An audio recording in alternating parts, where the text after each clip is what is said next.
সৈকত নাসির নিঃসন্দেহে ঢাকাই সিনেমা জগতের তিনি প্রথম সারির একজন পরিচালক। তার সাথে কাজের অভিজ্ঞতা একটু শুনবো এবং সেই সাথে আপনার যারা সহশিল্পী ছিলেন তাদের কথাও একটু শুনবো।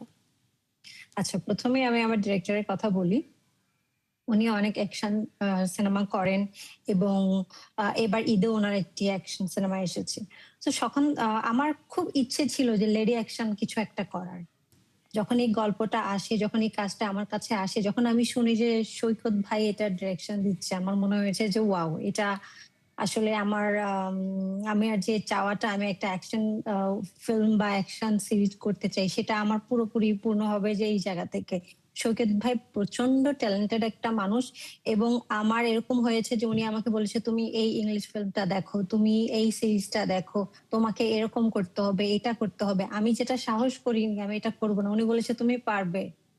মানে ওই যে এনার্জি দেওয়ার ব্যাপারটা এবং উনি শুটিং এ যত টুকু সাপোর্ট আমাকে করেছে, আমাকে ওই ফিলটা করায়নি। যেমন আমাকে অ্যারেস্ট করার পর পাহাড়ে আমি যখন গাড়ি থেকে লাফ দিচ্ছি শাড়ি পরে, আমি বলেছিলাম কোরিওগ্রাফার মানে আমাদের যে ফাইট ডিরেক্টর ছিলেন, উনি বলল, "এটা পসিবল না।" উনি বলছেন, "না, ও পারবে।"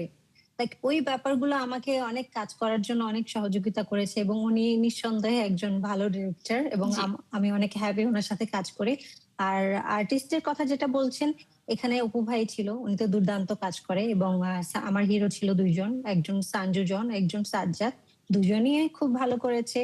তারপর যারা ছিলেন বর্মণ যে ক্যারেক্টারটা করেছেন বা আমার একজন সিনিয়র আপু ছিলেন রাহা তানহা। সবাই মিলে আমরা কাজ করেছি এবং সবারই একটা জায়গায় টার্গেট ছিল যে সবাই সবার মতো করে ভালো করার ট্রাই করত প্রত্যেকদিনই যে আমি এটা করছি আজকে আমার এই সিন এবং সবাই মিলে প্র্যাকটিস করা একসাথে এবং আমার শুটিং আজকে নাই বলে যে আমি দেখছি না তা না। আমিও সেটে এসে বসে দেখছি ও কি করছে, কালকে ওর থেকে আমাকে আরো বেটার করতে হবে। সো অনেক, অনেক এনার্জেটিক ছিল ব্যাপারটা এবং আমরা সবাই মিলে এনজয় করেছি। সবাই অনেক সাপোর্ট করেছে।